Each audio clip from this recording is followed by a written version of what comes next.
ইসলামী যুব আন্দোলন নরসিংদী জেলা শাখা কর্তৃক আয়োজিত আজকে যুব সম্মেলনের সম্মানিত সভাপতি,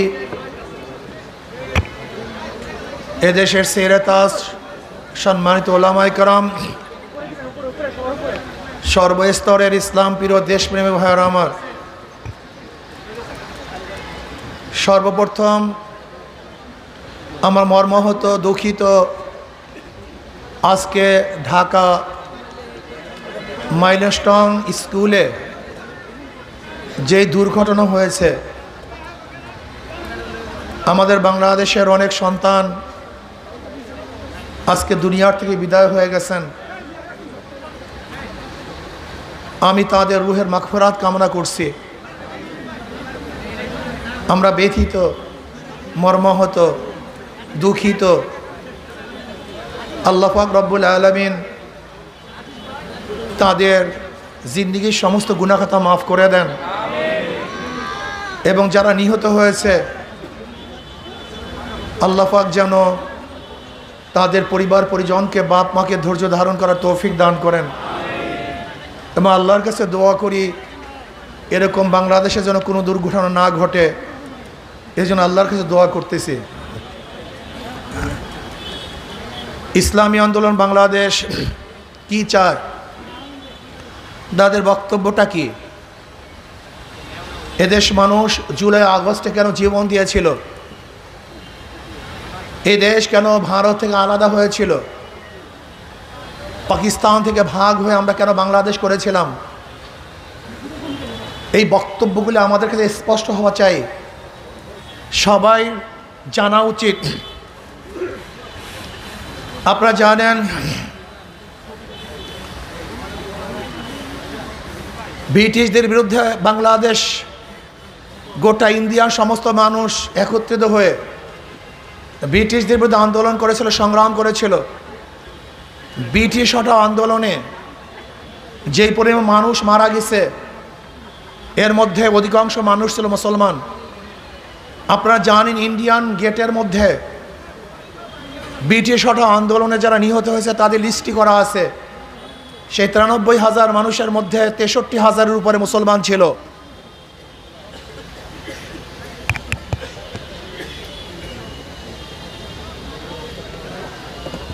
লা ইলাহা ইল্লাল্লাহ, লা ইলাহা ইল্লাল্লাহ, লা ইলাহা ইল্লাল্লাহ।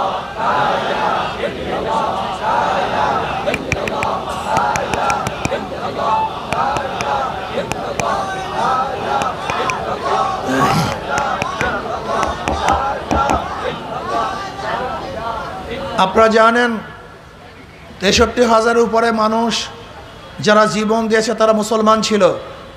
তার মানে ব্রিটিশ হটাও আন্দোলনের সবচেয়ে বেশি ত্যাগ স্বীকার করেছিলেন মুসলমান। ভেবেছিলাম শান্তি পাবো, মুক্তি পাবো, কিন্তু সংখ্যাগরিষ্ঠ ভারতবাসী মুসলমানদের সাথে বৈষম্য করছিল। মুসলমানরা চিন্তা করছে মুসলমানদের জন্য আলাদা ভূখণ্ডের প্রয়োজন। 47 আমরা পাকিস্তান নামে একটা দেশ গড়লাম, ভেবেছিলাম বৈষম্য দূর হবে। কিন্তু পাকিস্তান, পশ্চিম পাকিস্তান, পূর্ব পাকিস্তান, পশ্চিম পাকিস্তানের মানুষগুলি পূর্ব পাকিস্তানের মানুষের সাথে বৈষম্য করছে। ভেবেছিলাম পশ্চিম পাকিস্তান যে আলাদা হই স্বাধীন রাষ্ট্র করতে পারি তাহলে বৈষম্য দূর হবে, সাম্য, মানবিক মর্যাদা, সামাজিক ন্যায় বিচার, এই স্লোগানের ভিত্তিতে দেশ স্বাধীন হয়েছিল। কিন্তু 2024 পর্যন্ত যারা শাসন করেছে, যেই দলগুলি শাসন করেছে, মানুষ বৈষম্য দূর করতে পারে নাই। মানুষ আবার 2024 জুলাই এবং আগস্টের বিপ্লবের মাধ্যমে বৈষম্য দূর করার জন্য আন্দোলন করেছিল, জীবন দিয়েছিল। কেন? বৈষম্য থাকবে না, জুলুম থাকবে না, অত্যাচার থাকবে না, অবিচার থাকবে না, মানুষের মধ্যে সাম্যতা, মানবিক মর্যাদা, সামাজিক ন্যায় বিচার প্রতিষ্ঠিত হবে। এই উদ্দেশ্যকে সামনে নিয়ে আমরা ট্যাঙ্কের সামনে, বুলেটের সামনে ঝাঁপিয়ে পড়েছিলাম বৈষম্য দূর করার জন্য। এখানে সাংবাদিক যারা বন্ধু আছেন, জুলাই আগস্টের বিপ্লব কেন হয়েছিল? ওয়ালে ওয়ালে, খাম্বায় খাম্বায়, প্রত্যেকটা জায়গায় তাদের উদ্দেশ্য লেখা ছিল। কিন্তু আমি শিক্ষিত বন্ধু, জ্ঞানী বন্ধুদেরকে প্রশ্ন করতে চাই, আমাকে কোনো খাম্বার মধ্যে, ওয়ালের মধ্যে একটা লিখুনি দেখান যে বৈষম্য বিরোধী আন্দোলন হয়েছিল নির্বাচনের জন্য। আমাকে একটা লেখা দেখান আপনারা। এই ছাত্র জনতা আন্দোলন করেছিল যে আমরা একটা নির্বাচন চাই। আমি আজ পর্যন্ত কোনো ওয়ালে লেখনীতে এরকম লিখুনি আমি পাই নাই যেখানে একজন ছাত্র, একজন আন্দোলনকারী শুধু নির্বাচন চাই এরকম কোনো কথা লেখেন নাই। সেখানে শুধু নির্বাচন নির্বাচন করে চিল্লাইতেছেন কেন? কারণটা কি? এটা তো জুলাই বিপ্লবের উদ্দেশ্য না। কোনো জায়গায় লেখা নাই আমরা নির্বাচন চাই। কি লেখা ছিল?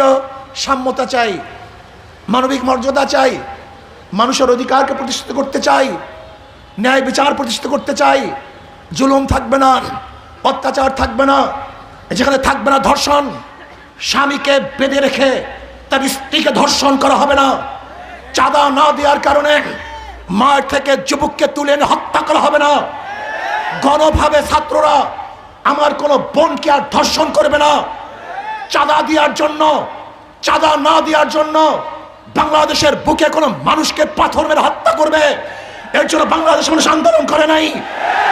কোনো ব্যবসায়ী চাঁদা দিতে হবে, নয়তো ব্যবসা করতে পারবে না, দোকান বন্ধ করে দিবে, ব্যবসায় প্রতিষ্ঠান বন্ধ করে দিবে, তাকে জীবন দিতে হবে, তার মেয়ে বিবাহ না দিলে বাবাকে হত্যা হতে হবে।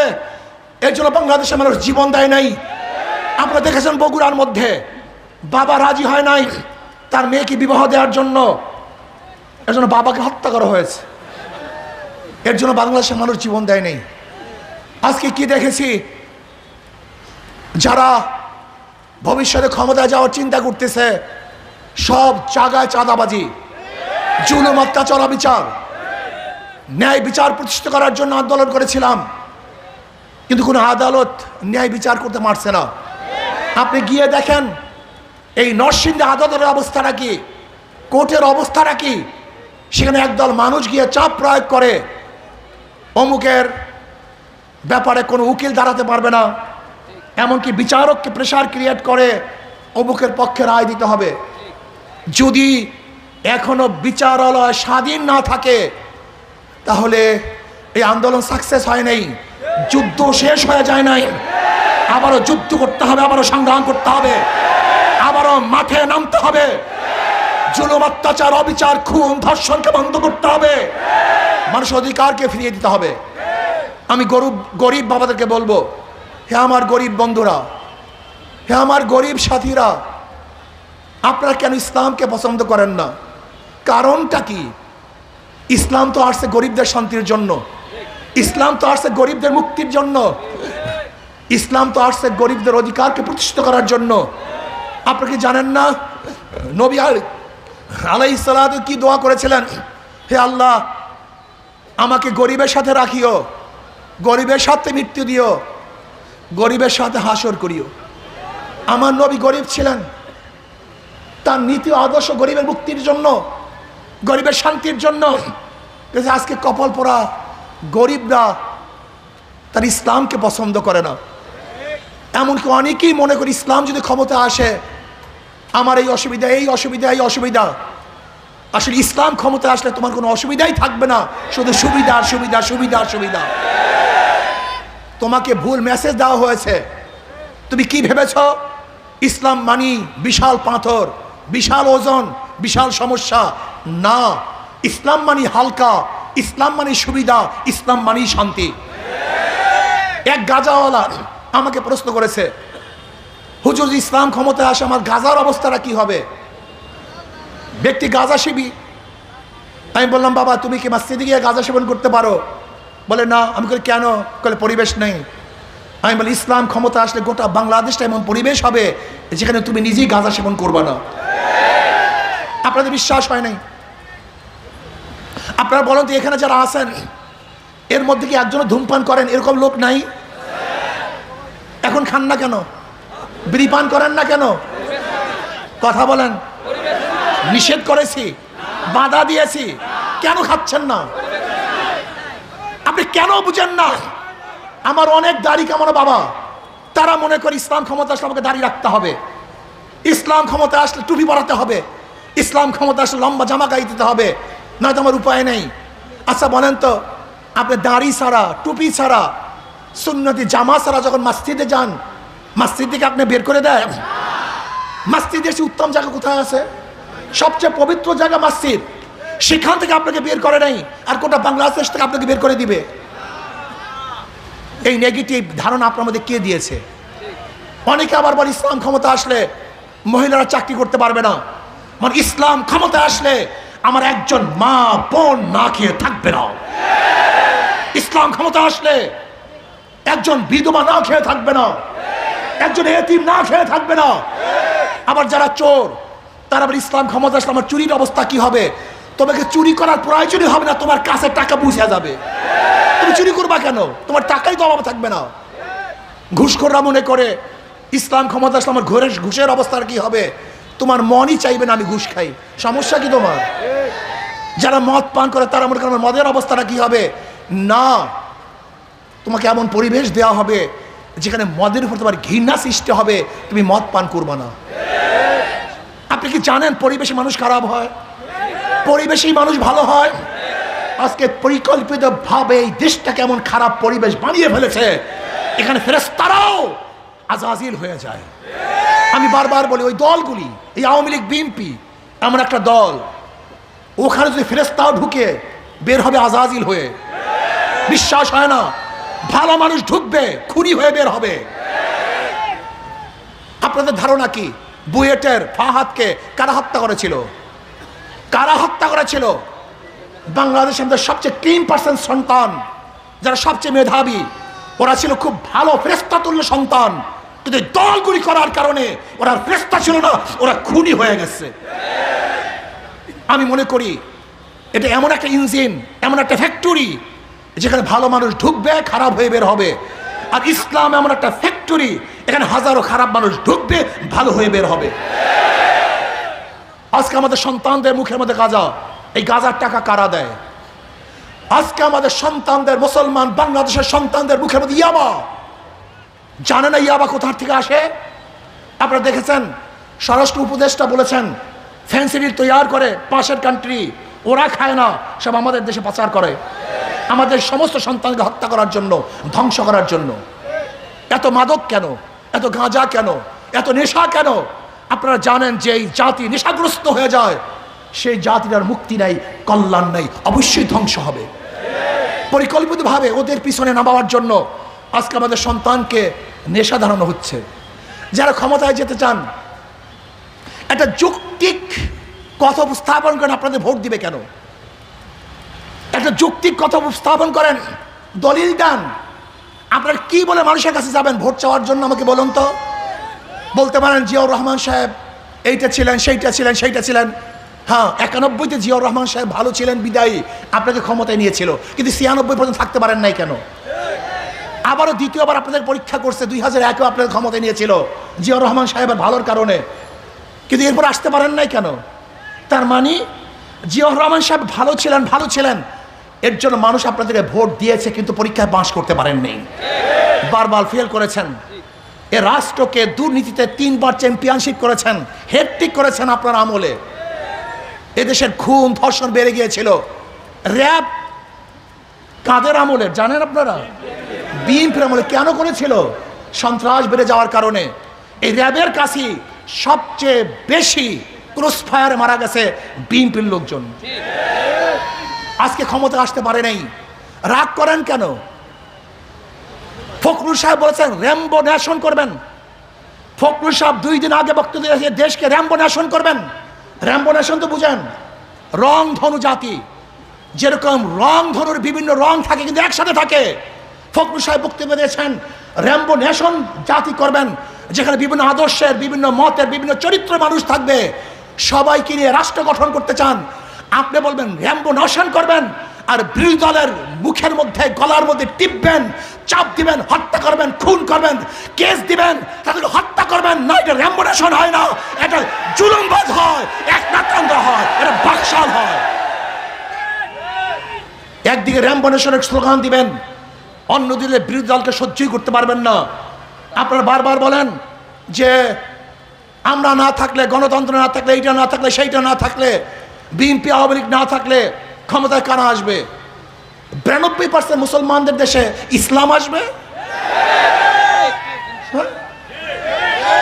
বরং 92% মুসলমানদের দেশে ইসলাম নাই কেন এই প্রশ্ন করো।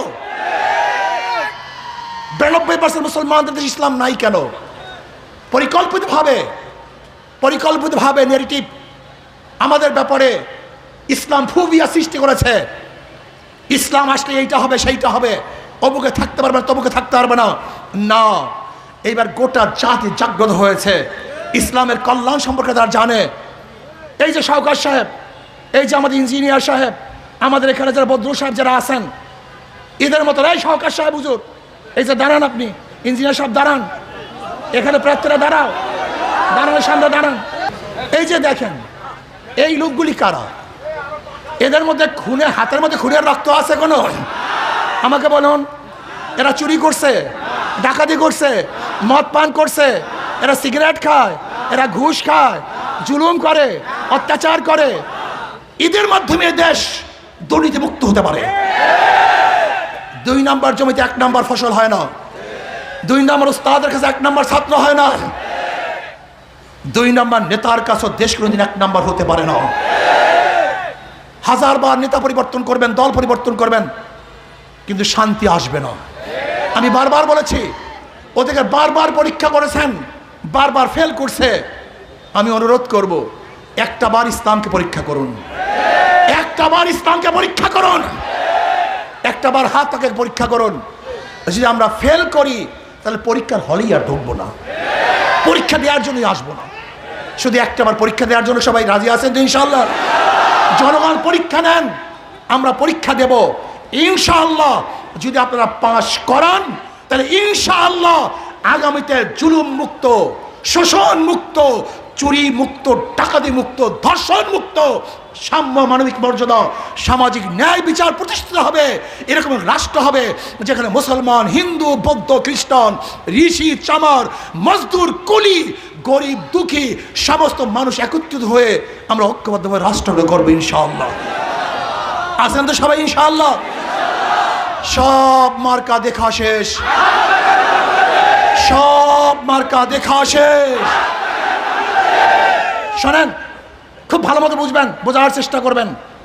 যারা নৌকা নির্বাচন করে তারা নিজেরা নৌকা চালাতে পারে না, যারা নাঙ্গল নির্বাচন করে নিজেরা নাঙ্গল বইতে পারে না, যারা ধানের শীষে নির্বাচন করে নিজেরা ধান কাটতে পারে না। নৌকা গরিবদের প্রতীক, নাঙ্গল গরিবদের প্রতীক, ধানের শীষ কিন্তু একজনও গরিব না। যারা নির্বাচন করে একজনও গরিব না। তার মানে ওদের কথার সাথে, ওদের মার্কার সাথে ধোকামি। কিন্তু হাত পাকে এমন একটা মার্কা, যে নির্বাচন করে সেও ঘুরাতে পারে, যারা করে তারাও ঘুরাতে পারে, পুরুষরাও চালাতে পারে, মহিলারাও চালাতে পারে, ধনীরাও চালাতে পারে, গরিবরাও চালাতে পারে, শিশুরাও চালাতে পারে, বড়রাও চালাতে পারে। সব মার্কা ফেল করে, হাত পাকা ফেল করে না। কারণ ফেল করে, কিন্তু হাত পাকা ফেল করে না ইনশাআল্লাহ।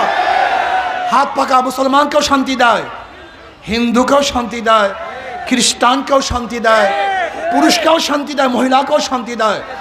কেউ কার মার্কা নিয়ে ঘুমায় না, কেউ কার মার্কা নিয়ে ঘুমায় না। কিন্তু হাত পাকা দেখো, হাত পাকা এমন একটা প্রতীক, ঘুমের সময় বুকের উপরে থাকে। কোথায় থাকে ঘুমের সময়? তার মানে হলো যদি হাত পাকা জিতে এই জাতি জিতবে, হাত পাকা জিতে বাংলাদেশ জিতবে, হাত পাকা জিতে গরিবরা জিতবে ইনশাআল্লাহ। গোটা মানবতা জাগ্রত হবে, গোটা মানবতার বিপ্লব হবে ইনশাআল্লাহ। কাজে আসুন আগামী নির্বাচন ঐক্যবদ্ধভাবে আমরা হাত পাকা প্রতীকে ভোট দেব, ইসলাম অনুযায়ী চলবো, দেশকে শান্তি এবং মুক্তি দেব, দুর্নীতিবাজ, খুনি, বদমাশ উৎখাত করব। আল্লাহ আমাকে এবং আমাদের সবাইকে হাত পাকা প্রতীকে ভোট দিয়ে ইসলামের পক্ষে ঐক্য হওয়ার তৌফিক দান করেন।